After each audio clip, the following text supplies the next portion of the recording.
Let's continue on looking at security and risk management, information security principles for the CISSP, looking at this section on policies and frameworks. We know that we had a really good look at the core principles a few moments ago when we looked at security concepts, governance, and ethics. Now we're going to delve into the area of policies, something that many information security professionals are a little hesitant on. Those who came out of a very technical background kind of shy away from understanding the importance of risk management policies and these softer parts of an information security manager's role. But these are important. These are headlines for how we will then implement an effective information security management program. Then, we're going to look at some of the difficult areas of legal and regulatory issues before we wrap this course up. Policy is important. If I don't have a policy, I really don't have a legitimate security program. It's policy that gives us the authority to do our jobs, gives us the authority to put in place the various controls and supervision and monitoring and investigations we may have to do as a security manager. So it's important we have this policy. And the policy also states management's commitment to being compliant with laws and good ethical practices. That management commitment is important. If I don't have the support and commitment of senior management, then it's unlikely that I could ever have an effective security program. If I'm going to talk with a firewall administrator, I need policy to provide the authority to say these are the controls that are appropriate, but don't put in other controls that you just think are a good idea. No. The determination of how our security will be implemented must be in alignment with the direction given by senior management. Now that doesn't mean we can't try to influence senior management. We can try to play our role of good consultant so that senior management knows what a good security program should be. But policy is the way that management then demonstrates initially their commitment to a good security program. It provides direction that we can use when we put in place various controls such as access controls or, as we mentioned a moment ago, firewalls. Now, policy is something that is very much influenced by law. The laws of the jurisdiction in which we operate may mandate certain behaviors. This is allowed, this is not allowed. And as an organization, we should be very much aware of what those laws and regulations are. That directs a high-level policy. The high-level policy is rather short and is almost in one way a security mission statement. The idea of the high-level policy, it says it is the policy of our organization to protect the confidentiality of our customers' data, to provide service. That's very high-level and non-technical. Because if we have technical things in that policy, then we'd have to change the policy every time technology changes. And for many organizations, changing the high-level policy would take months. So therefore, it's rather generic. It's kind of general and says at a high level what the intention of management is, to be compliant with the laws, regulations, and their standards of behavior. Now, a high-level policy is too general to really be useful because we need specific policies that will deal with remote access, wireless, bring your own device, access controls. So, therefore, we bring in what we call functional policies. The idea of a functional policy is that it addresses one thing, usually one technology or one security concept. These, as functional policies, can easily be changed because they're only dealing with that one thing. They're not dealing with, interaction with HR and with laws. And so, we create a number of these functional policies to address specific areas of our security program that need to be addressed so people know what are the rules about wireless, for example, in our office. The thing is that in the end policy is nothing but words. It's a few paragraphs on a piece of paper. And words always need to be backed up by action. So therefore, these policies should be enforced through procedures, standards, baselines, and supported through guidelines. The idea is that the procedures give the policy its legs of how will we implement policy, how will we do things. The standards give the policy boundaries that say these are things that we will do. For example, here's our standards that we're going to follow when it comes to equipment purchasing, as well as things are we going to follow a standard like an ISO 27001 standard. The baselines we're going to look at deal with, of course, some of our configurations, whereas guidelines are recommendations. So, if I'm going to step into the role as a security manager, one of the first things I need to do is review the policy. Is the policy actually effective, or could we say is it a good policy? A good policy should always be up to date, addressing today's world. It should be well communicated.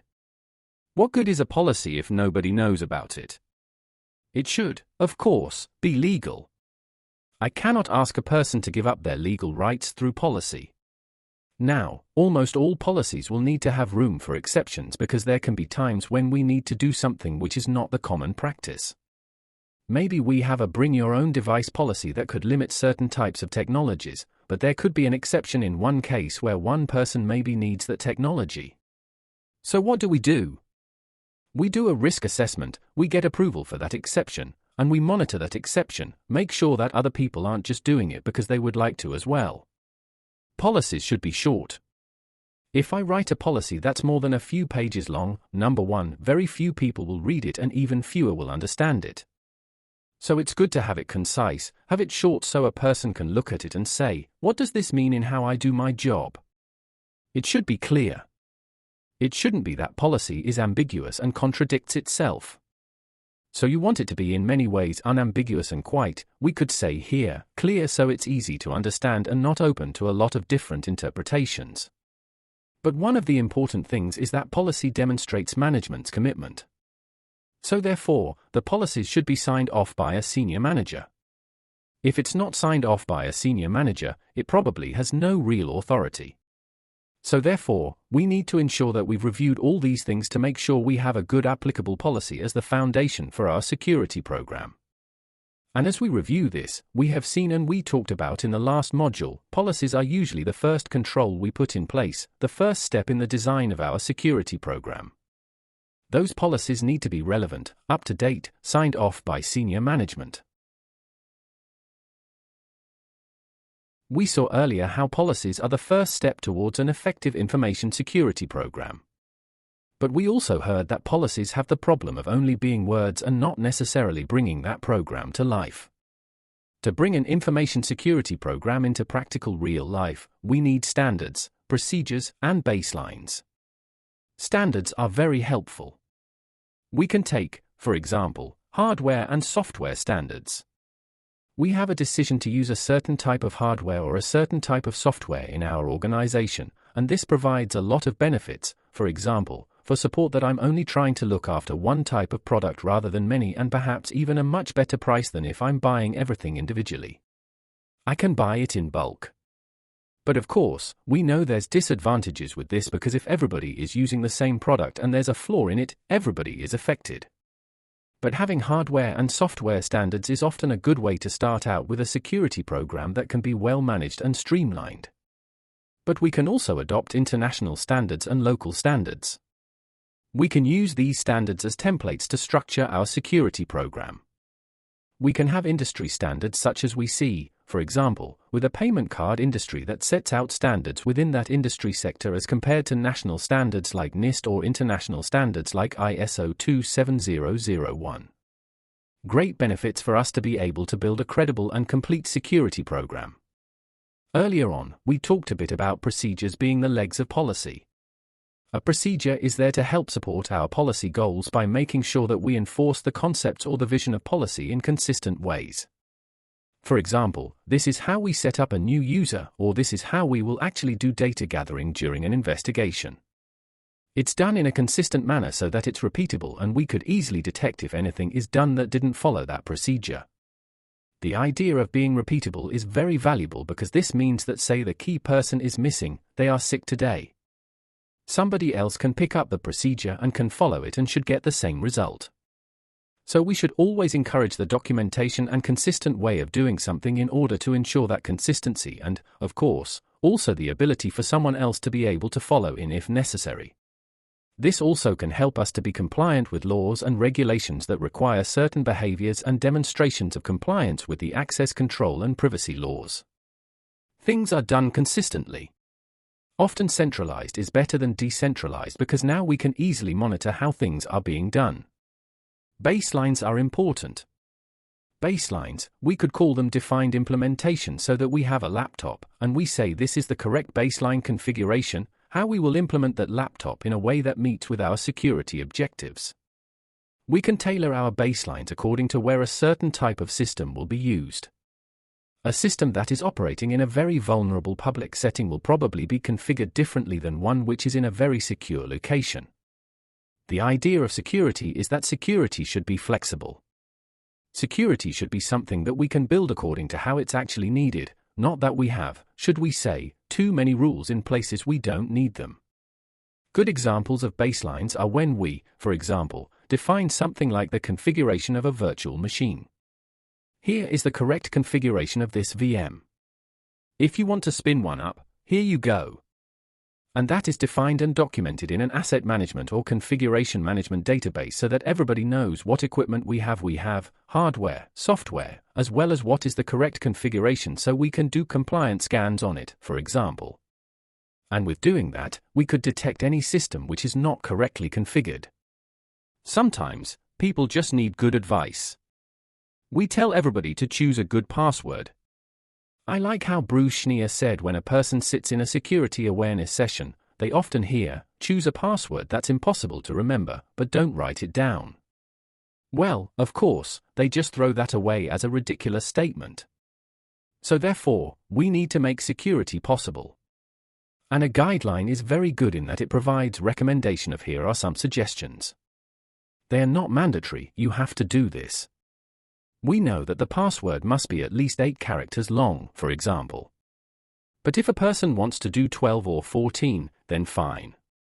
But what do? We give them a good recommendation of how to choose a good password. And in that way, we make security, oh, okay. I understand what they mean now. Key points review. A security program requires not only technology, but also the correct implementation of technology through what we often call soft skills. Policies, procedures, and standards are essential elements of an information security program. All of these are often used to define what is the correct baseline configuration for a system, but then also supported through those recommendations or guidelines. Let's take a look at one of the most important assets any organization has, and that is dealing with people. We know that, in many cases, our security team needs to be made up of skilled people. But we also need to work with the other employees in the organization, that they understand what our security policies and procedures are as well. We've often heard this saying, and I regret hearing it, that people are the weakest link. We can say, are people the weakest link in an information security program? Yeah, in some cases they are. But this is usually something that can be overcome so that people can become one of the strongest links in an information security program. People have the ability to just sense when something's wrong, maybe even beyond the capabilities of a normal firewall or other type of technical solution. We need to invest in our people and make them partners in our security program. When we talk about personnel security development, everybody needs to know what the policies are so they understand what is acceptable and unacceptable behaviors so that they understand how to do something and the goals. We define for them the procedures they should follow, and it's also good to tell them why so that they don't resist them or try to work around them. And of course, it's good sometimes to realize that monitoring is important. If a person isn't being watched, then maybe they fall into bad habits. But when they realize that the activity that they're doing is subject to monitoring, maybe they're just a little bit more careful to always follow the procedures and to always be compliant with the requirements of policy. The idea is that really good employees start the day we hire them. And good hiring practices should include things like validation that a person says, well, I've got this degree, do they? Validation that they actually do have the education they say they have. In some cases, a person can write wonderful things on their job application, stating all kinds of experience. But when we start asking questions, we find out that no, they've overheard something about it, but they weren't really involved in it. It's good to verify that experience as well. Sometimes we need to do a little bit of a review of the person. You could call it vetting of them. Do they have a criminal record? Now that doesn't necessarily mean we can't hire them. But if a person has a problem with, we could say here, fraud, we probably shouldn't put them in finance.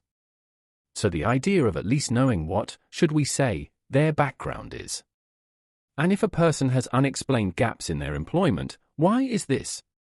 Were they actually incarcerated and in jail for a while? And what has been their relationship with maybe past employers?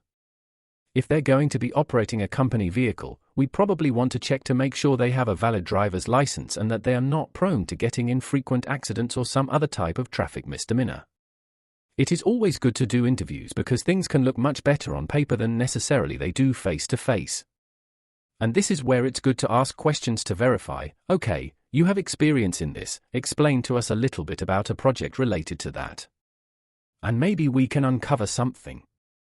Now, the fact that a person doesn't have experience doesn't mean we shouldn't hire them. Maybe that's the best person. The point is that, in a lot of cases, we want to sense attitude as much as maybe sensing things like ability. If they are a person that can work as a team and are willing to learn, that might even be better than someone who is the best firewall administrator out there, but no one can ever communicate with them. So, it can be good to conduct a little bit of probing interviews with them as well. When a person is hired, we often bring in employment contracts such as a non-disclosure agreement. In the execution of your duties, you will become privy or you'll become aware of certain confidential business information. You must not share or disclose that information to other people outside the organization, a simple non-disclosure agreement. And in some cases, we might even have non-compete agreements where you say you can't just turn around and start working for one of our competitors on the side either. And in many cases, this comes down to labor law, what's allowed and so on, but we do want to protect the interests and the understanding of what is allowed or not allowed with our employees and to make sure that there is a proper path for their development. The key points review. Many organizations struggle to find staff. They can't find people that have the right skills. And we need to, in many cases, work to develop some of that staff. Start people out that we can encourage them to get the right training. And of course, those with the right attitude are very often going to then really be a benefit to the organization. When we hire somebody, we have to follow labor law. And there's often laws that deal with various forms of discrimination by age or gender or many other things. Make sure that we are compliant with those labor laws. But also, if we can build a good team and as a place where people want to work, we can draw potential employees to come and work with our organization. It's not only important to hire good employees but also to create that work environment that fosters teamwork, collaboration, so that we can maximize the benefit of those employees we have. This starts right from the first day they join the organization. Part of the onboarding should be the review of here are our policies so at least you know what is expected behavior, things like bring your own device policies, acceptable use policies, for example. Here are our organizational ethics and how you must behave as a member of this organization, as well as here are our security policies and the way we approach security so we don't end up with the embarrassing situation of a person who loses their job right away because of a serious security breach. The idea of good personnel practices means that people know what their job is. There's a good clear job description that lists of course their responsibilities, as well as it should list their responsibility for security. Security is everybody's business. Security is not just the job of the security department. No.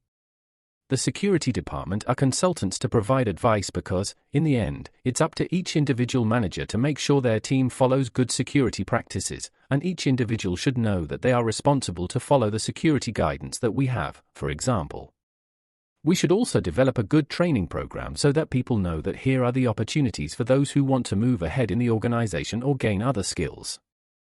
If people want to transfer, this is how they can do it. But when that happens, we should also make sure their access permissions are then adjusted at the same time. It's great to have cross-training, so there's not just a single person that knows this system. No. We can have others fill in. So that doesn't become a single point of failure. And it's good to do performance reviews. What are people doing well? What are the things they could improve on? And certainly, this gives feedback so that certainly a person who is necessarily needing a bit of guidance hopefully can hear what are the things that they need to work on in order to become that much better of an employee. One of the reasons we need to put all of this effort into this from a security management perspective is that insider threats are one of the most serious risks we face. This is where we can have a person inside who does something intentional because maybe they're upset. We have seen cases where an insider was actually working for a competing firm or even another country and conducting some form of espionage and stealing intellectual property and customer lists, just an employee who was unhappy and did damage just because they were upset. We've had many cases where employees have been caught with theft. They've stolen equipment.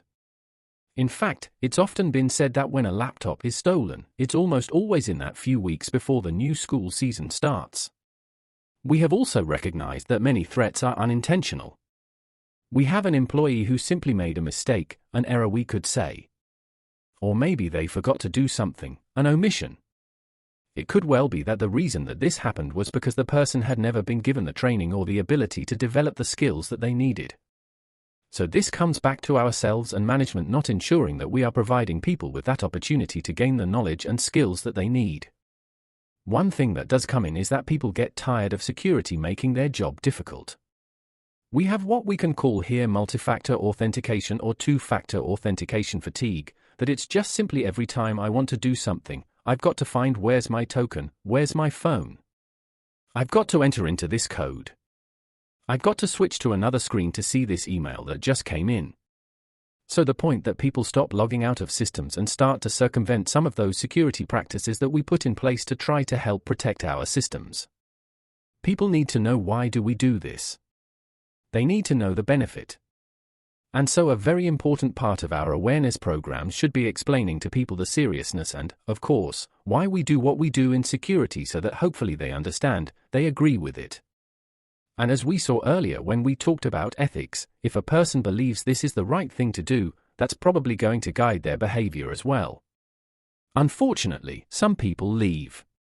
Now, in many cases, they leave voluntarily because they're going to retire or maybe they got a better job offer. Fantastic. We're happy for them. And in many cases, it's that case where people have said, well, should I invest all this training in a person and just have them leave?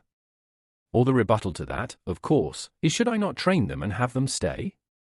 The point is that it's really nice when we can celebrate when an employee who has worked for us has developed and has new opportunities. We want people in our organization to believe that they are able to grow and develop, even if it meant that we put a fair bit of money into them and, unfortunately, they don't work for us anymore. But we'll probably benefit from people that have been trained by others who now come to work for us because they see that this is a good place to work. But there can be times when a person leaves involuntarily. Maybe we have a workforce reduction, or it could be an employee did something wrong and we have to part ways. But in all of these cases, we need procedures. What do we do when a person leaves? Obviously, one of the most important things is to remove their access to our systems and networks, but also remove their physical access to buildings as well. When a person has a corporate laptop or a corporate cell phone, we need to recover those. They have an ID badge, they have, for example, a smart card or a token, we want to recover those assets. That means we need to track what assets employees have so we make sure we do recover them all. And we don't want a person that has still an access card for a building that doesn't even work for us anymore. We also see this with contractors, and contractors are a bit of a unique case because when we are dealing with an employee, we're usually dealing with HR. And HR often has good practices in place when an employee is hired or when they leave. But contractors and vendors and consultants are quite often managed maybe even by a local man-manager that hires them for a job. They come in. At the end of the job, they leave. And maybe their access wasn't removed because no one notified that they are no longer here. So, what are some of the good practices when we deal with contractors, vendors, and consultants? For one, maybe their ID badge should clearly show they're a contractor. Their email address, if they have one of our corporate email addresses, should say that they are a contractor.ourcompany.com, for example. Their ID badge shows the fact that there's a difference between an employee and a contractor and some type of distinguishing mark there so that a person realizes that, wait a second. And maybe this is even a foreign national, maybe if somebody is just on loan from another company, but we can clearly see that. ID badges should expire and no longer be valid to allow a person into the building after a certain time. Especially if the person's only there for a day or two, we give them quite often a self-expiring ID badge that by the next day is no longer readable, for example. We want to make sure that their access is limited to the areas of the organization where they are permitted to have access and they can't just wander through other areas. Have clear contracts. And in those contracts, we'll address a couple of concerns such as when they leave, they don't take proprietary or our corporate customer lists and data with them. We also want to make sure that when that contract is over, we notify the sysadmin so their access can be removed. In all of these things, we, as security, often have to step in and make sure there are procedures here that are being followed, because very often we find that contractors have worked for us for a time period, they leave, but their access can remain on the systems for months or years afterwards. We are very fortunate when we find good employees and people that have the skills and right attitude to be able to help us with our organizational mission, goals, and the various tasks and roles we need for business to run correctly. And we need to do what we can to make a good, safe environment for those employees. We must remember that from the perspective of the CISSP, life safety is always the first priority. It is the thing we must pay attention to before we look at protecting the assets and business operations. No, we protect the people first. If there's a small fire, we sound the alarm before we try to put it out, because what happens if we don't manage to put it out, and then who will sound the alarm? So these are things that certainly we should consider when we look at the various options when it comes to personnel security. A big issue today is social media. There's so much that gets shared on social media about what people are doing. But unfortunately, in many cases, about their jobs, and also any incidents may be at work. So we should have, well, first of all, a policy that states be careful. Take caution when it comes to revealing your location, your personal details, and any work-related content. You don't want competitors to know which great project you're working on, our new great idea, for example. Be careful when there are links, because many of these can lead to infected sites and maybe compromise a person's work computers and equipment as well. Unfortunately, we have to be ready for when things go wrong. We need an emergency management program. We need to be sure that people know what to do if there's a fire. It's too late to learn by reading a little chart where they should evacuate and what they should do once their toes are already hot. No, we need to have practice on this as well, so people know how to evacuate in a secure manner. We need to know what to do if there are hazardous chemicals. Many workplaces have some hazardous chemicals that, if they got spilled or there was some type of an issue, could be even life-threatening. Do we have the equipment available, the goggles, the suits, gloves, for example, so we're ready for these things, hopefully long before they happen? And a very sad thing, as we've seen, is workplace violence. We see a person who's disgruntled, upset. Maybe they have some mental health challenges. As a result, they come into the office and they present a threat to others. And we can see this evolves very often from bullying to some type of just making an uncomfortable work environment to outright threats and violence. What do? Have we trained our people what to watch for, what to do in those types of situations? We want to preserve the safety, as well as people can feel that when they're at work, they are in a safe place. I was dealing just recently with a friend who going to work, and unfortunately in front of her building are very large protests quite often. Nothing related to her work. But the point is, how does she safely go through this protest to get to her office? And this is where things have to be done to say what is a way we can ensure the safety of our employees in a situation that is relatively uncontrollable like that as well. Many of us have had to travel more or less for our jobs. And of course, we want people to know how to be safe when they travel as well. The first step in this is situational awareness. Always be alert to what's going on around you. Are you, for example, in an environment which is unsafe? Are you able to detect when there's something that just doesn't taste right? Have some way that people know how to respond? Quite often, when people travel, it's good to give them a little chart that here's a phone number you can call, as well as here's the number for the local emergency services, the local embassy if they're outside of the country, because emergency services can vary from country to country from 911 to 112, for example. How do they respond, and what should they do so they know, of course, what to watch for and where are even local hospitals? When people work alone, they should also have a way that maybe they have to call in every 2 hours and to say, yeah, I'm here. I'm working at this location, so we can track in case that person was hurt and was unable to call. We can, of course, realize this person hasn't called in for 2 hours. We'll try to call them or send out someone to check up on them.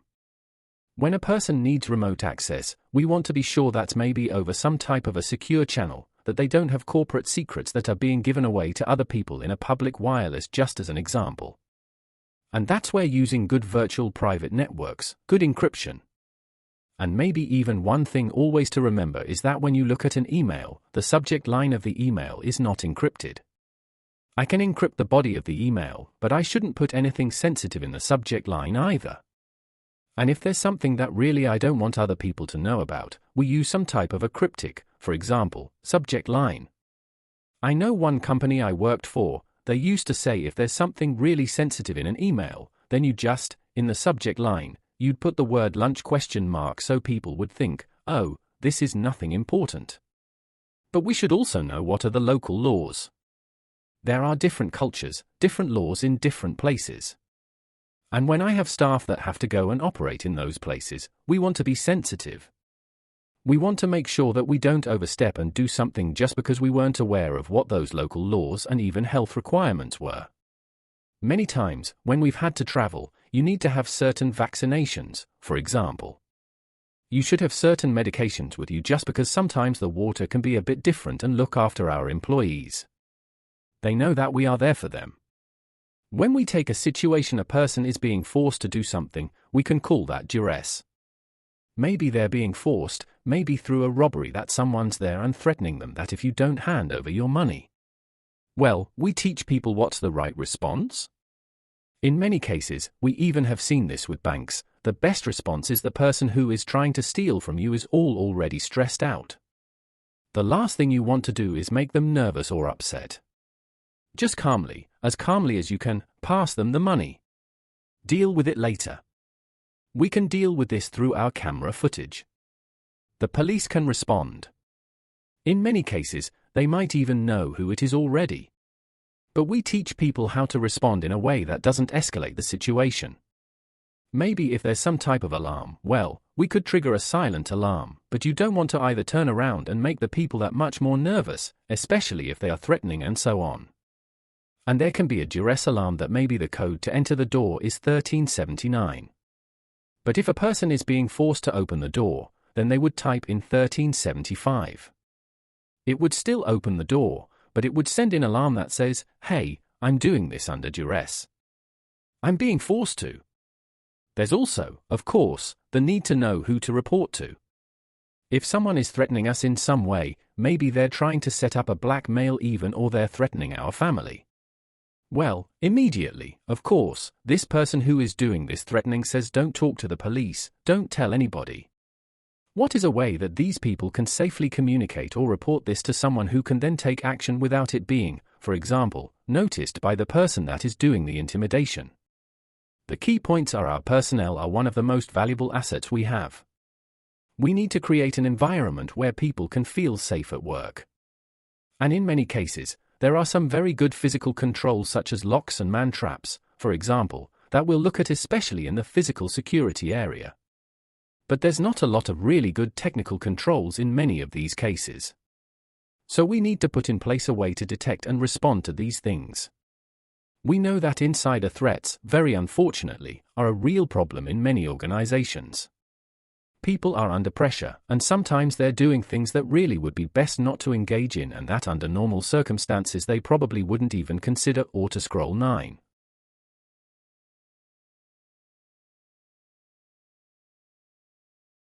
Perhaps one of our most important roles as a security manager is actually security awareness, to support and encourage this awareness of security issues so that we equip our people to be able to recognize things that are bad and certainly to know what are the expected forms of behavior. So let's take a look at this very important area of security awareness, education, and training. Awareness is usually focused on our various users. Those can be contractors and temporary employees as well. I've been in situations where going into a site that was somewhat hazardous with chemicals, anyone who walked into that location had to sit down and watch an awareness safety video before they're ever allowed in, no matter if they're going to see the managing director or going in there to change a light bulb. The point is that anyone who could be exposed, not just IT staff and not just our regular users, but everybody should know what are the correct things to do. What is it I should watch for? What are the behaviors that are encouraged but also those that are prohibited within our organization? We should have clear policies that require people to know this is how we must act in a respectful workplace, for example, and procedures that we can all follow. We encourage that in an awareness session, everyone knows the policies and knows the procedures. They know the policies about that they must follow these rules, for example, but they also know how to follow those rules and what to do if they see something that looks suspicious, for example. We also in our policies and awareness sessions will indicate what happens in the case of non-compliance. What happens if a person doesn't follow the policy or procedure? Well, one thing can be disciplinary action, and we want to make sure that people know that that could be a result. However, also it's good to encourage so that people know the reason we do this is because they know that if I don't follow this procedure, this is what could go wrong and how that could affect them and, of course, others and the organization. A very important part of all this is something we've heard for many years called tone at the top. And that is that management actually supports an awareness program by themselves being an example. If we have a policy that everybody must wear an ID card clearly displayed, management should do that too to set out that tone that, no, this applies to everybody including me as the CEO, for example. We see from NIST Special Publication 80050 how it states in here that even a small amount of IT security awareness and training can go a long way to improving the IT security posture of and vigilance within an organization. We can accomplish perhaps more through an awareness and training session than we can through huge investments in technology. The idea is we increase our security posture, the actual level of security we have. And we increase that vigilance that people are watching and they know this is not right. Here's something that so we train them in some ways to be better at detecting when something's maybe a little bit off. Awareness programs actually do something very important, and that is they create accountability. A person could say, well, I didn't know that was a rule. But when they've been through an awareness program and we've communicated policies and procedures and non-compliance, like we just looked at, now they can't say, well, I didn't know. It actually creates accountability, so now they recognize, oh, this is something that I must do. That's a good thing. It's also the first step in learning. The idea is that awareness is given to everybody, but we're going to follow that up with training and education.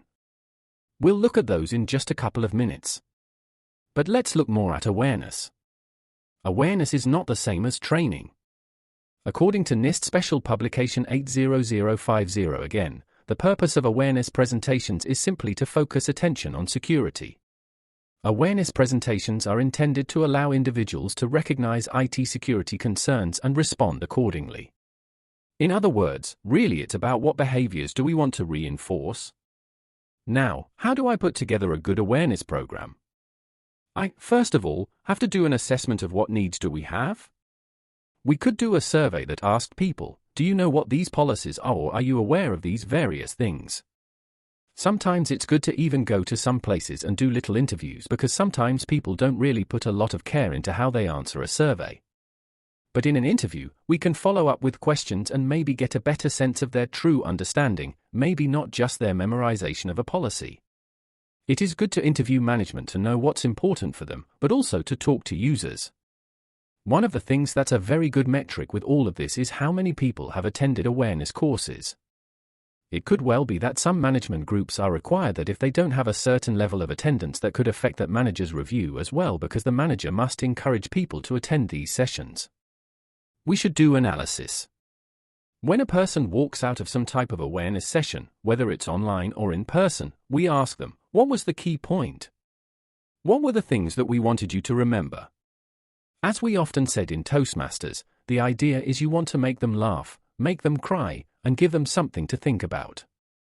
So when we deliver an awareness session, we want them to have something that as they walk out they're thinking about. How does this apply to me? Why was this important that I attended this, for example, little session? It's also good to look at the effect of how this can affect our organization as far as things like how can I prevent things like ransomware? How does this happen? So people now can be aware, oh, so this is how that attack would happen. These are the things I need to do to make sure it doesn't. We let people know what is malware. How does malware infect our systems and the damage it can do, so that they may be a little more careful before they click on that link or think they just won this great prize, for example? People fall victim to these because, remember, the people that are perpetrating these crimes, they are skilled and they are ruthless. They will very often try to take advantage of a person who's just trusting.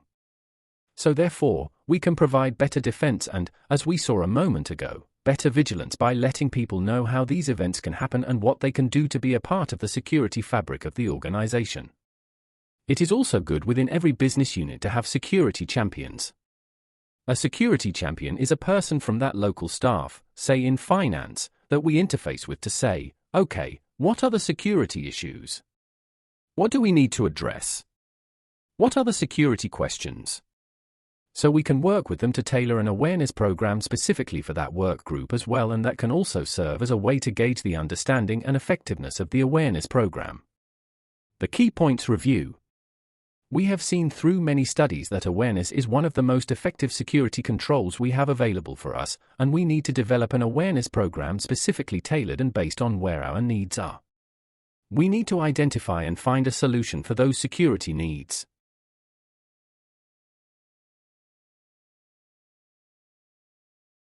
Let's look at how to put together an effective awareness program. We know that it's important, so let's make one that really works, one that has an impact on the people who will attend. One of the things we have to look at is what's the best way to deliver awareness? We could, for example, use posters, and I love posters. They can be a bit humorous. They can attract somebody's attention. But we also know that after 3 days, posters just become wallpaper. Nobody sees them. So yes, posters are really good. Maybe we use screensavers so that every time your machine times out, you look at it, and here's a reminder, security is your job, for example. Okay, that could be a bit of subliminal advertising that just reinforces that point over and over again. We could send little emails and say, hey, this is Security Awareness Month, or here's the important thing to watch for today, and talk about something that's going on. Computer-based training is often really good because it allows people to take it at their time, not when they're stressed out with all kinds of deadlines, and maybe when they're in the right frame of mind as well. I like the idea of sometimes a brown bag lunch. And we tell everybody, hey, today at the cafeteria, we'll have this little session. Those of you want to can attend. Bring your brown bag lunch. We'll sit and we'll just discuss a little topic that's of relevance to security today, for example. We can give out awards. Some people really respond well to some type of prizes or recognition. So what are we seeing? There's many different ways to deliver a session, and we have to find what works for that person. Some people like games. That is a way to sort of get the point across without really boring them to tears, or instructor-led sessions. And a brown bag, of course, can be that, or else we could do a session in the amphitheater or meeting room where everyone is required to attend, and we go through a little 15-minute to half an hour presentation on some security policies, procedures, issues. They all work, but none of them work all the time. So we have to quite often find varied ways to deliver the awareness so that people are able to get it and accept it as well. It's important that one of the things we address is social engineering. Social engineering has to be one of our most dangerous risks today. And social engineering can be defined as the manipulation of a person to do something they should not have done to open the door for somebody else who wasn't authorized access, to share their password with someone who shouldn't have had it. But why does social engineering happen? Because it preys on the weakness of us as people to be too trusting or to be too fearful. We can say a lot of it comes through intimidation. If you don't do this, I'm going to go to your boss. Well, people should know that if they follow the policies and procedures, they won't get in trouble. It doesn't matter if it's a manager or anyone who comes to you and says, I need you to do this. If that's against policy, then they should feel comfortable saying, I'm sorry, I can't do that, and know that they will be backed up. The idea of intimidation is we put pressure on a person, and unfortunately, in many cases, that can cause them to then do something that really they shouldn't have done. And the sad thing is that very often when they do that, they're the ones that get in trouble for it, even though it was somebody else from maybe outside who called in and threatened them. Who gets in trouble? That poor employee who is now a victim twice, we could say. In other cases, people are able to manipulate someone just by "I need help with this. I'm having trouble getting this data for this report. My boss needs it." And we want to be helpful in many cases. And they play on people's emotions.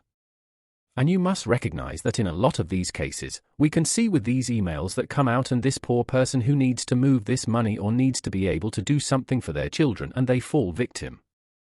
And in many cases, they become, of course, very much even destitute because all their money went to the scammer, for example. The other is name dropping. "Oh, I was talking with the boss and he said you'd do this for me. Then I should check with the boss. Did you actually say that?" We see this especially with the types of phishing scams that happen in organizations all the time, where somebody who works in finance gets this email that says, "Hi, I'm the CEO. I'm off on this trip right now. I've just closed this deal. I need you to send $100,000 to this account immediately to close this deal. I'm sorry, I'm not in the office, so I won't be able to verify this." Well, many organizations have lost in the millions of dollars on these types of executive phishing scams. What do? We tell people that this is a common type of theft or fraud. We tell them, yeah, if something like this comes, you don't just send the money even though it looks like it came from the CEO. You must verify it, validate it. And of course, name dropping unfortunately works and very closely linked in many cases to intimidation. But there's been a lot of technical attacks too. People get these phishing emails. They used to be they always got the phishing faxes. The idea is I trick somebody into doing something. So, what's the best thing to do about this? Awareness. The way to mitigate social engineering is not through technical controls, because, in most cases, the technical controls won't work. Of course, we have them. But the best control is giving people an awareness that these are common attacks. And have a clear message: this is what you do. And a part of that is if you follow the policy and procedures, you will not get in trouble, even if it looks like it's the CEO that sent you that email. Have an effective way to deliver this, maybe using examples of what's happened to other organizations. But we need to always evaluate our program. Is it really getting the message across? Maybe through surveys and evaluation forms. We can, of course, do interviews again just as we did for a needs assessment earlier on. We can have a focus group that we deliver something to them and see how did that work with that group that maybe is made up of representatives of different parts of the business, as well as different levels within the organization from users to managers. One of the ways to evaluate the program is to see if behaviors change. We observe. We do status reports of who actually attended these programs. And of course, a lot of this can be something that should be encouraged if not mandatory to protect our organization from these very often avoidable problems. So what is a successful program? Well, an indicator of success would be we have the funding we need for it, that management does not try to work around these controls. When we have something that requires 2 factors, for example authentication, or 2 people to sign off on an expense form, that management doesn't say, "Oh, just ignore that." No, we want them also to say this is important to prevent fraud. We can measure levels of attendance. And of course, we want to see the motivation, the impact on people. And is it really coming from a group that is passionate about what they're doing? That passion also comes across to those in the audience. We should do content reviews frequently. Am I really delivering what's important and relevant today? When we have new technologies, we should be talking about these new technologies as soon as they're coming into the workplace. We should define new procedures and make sure we're not talking about a program that's already dealing with ancient types of issues or problems. We should address new laws or regulations that apply to our staff. And one of the things we want to do is we want to change people's beliefs. So they believe that security is a part of their job. So the security becomes a part of the culture of the business, not just something that's handled by another department. We want to make sure that people are aware of things like ethics, for example, especially when it comes to their interaction with their fellow employees and our customers and vendors. We should always address emerging technologies, threats, and trends so that the security program answers the questions that people have when they watch the television or read a newspaper today. we should discuss what is blockchain so people aren't afraid of this. What's this unknown? And what is our company's approach to something like blockchain and cryptocurrency so people know what are the benefits, risks, and the way our company is going to incorporate or maybe not incorporate these. A big issue today is artificial intelligence. What is it? Many people are kind of afraid of it. Am I going to lose my job because of this? No, artificial intelligence should help us be better at what we do, but it is going to affect jobs. But it's going to affect many of them by creating new opportunities as well. And how can we use that to be better at what we do and maybe miss some of those mundane repetitive tasks we had to do previously? We should very definitely, in today's world, address the threats of ransomware, such a common attack against so many organizations. How can we be ready and how are we, as an organization, ready for that so that people don't worry about this every day like could I become a victim of this and so on? Well, what are the things we've done? How is security working with them to protect their jobs and themselves as individuals? In all of this, one thing that's really pointed out well in the NIST Special Publication 80050 is that while improved security behavior can result in a decline in incidents or violations, reporting of potential incidents may actually increase because of enhanced vigilance amongst users.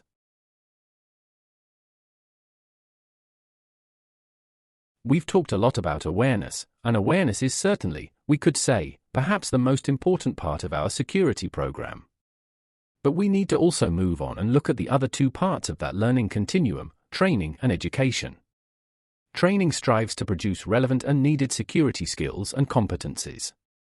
I can't expect a person to do something if they don't know how.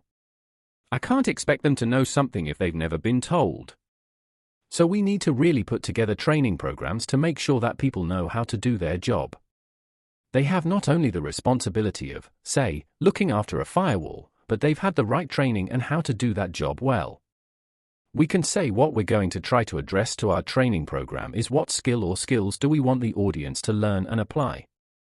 So it's not just knowledge, but it's the application of that as well. In training, we have to make sure that every member of our staff has the requisite skill to be able to perform their job function competently. Sometimes we'll train one person who will go back into the work group and train the others. This could be a super user, for example. And we often call these train the trainer sessions so that those people can become a resource to be used by their coworkers when they're struggling, for example, to do something.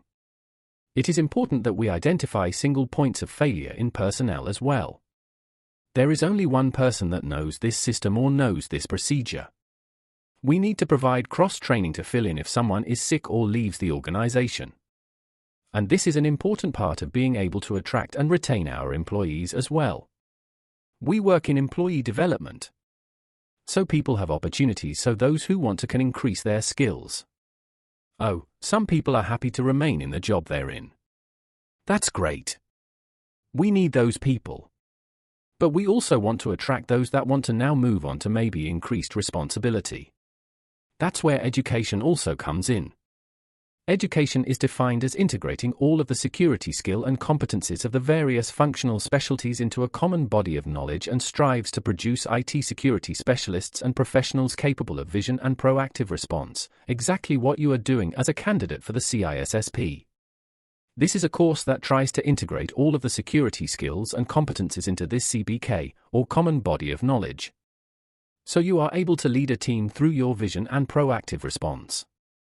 So education is usually given to people that will be or are in decision-making roles, those who will be providing oversight and management of the program. In all of this, an effective awareness, training, and education program can mitigate many threats and lead to better employee morale and retention.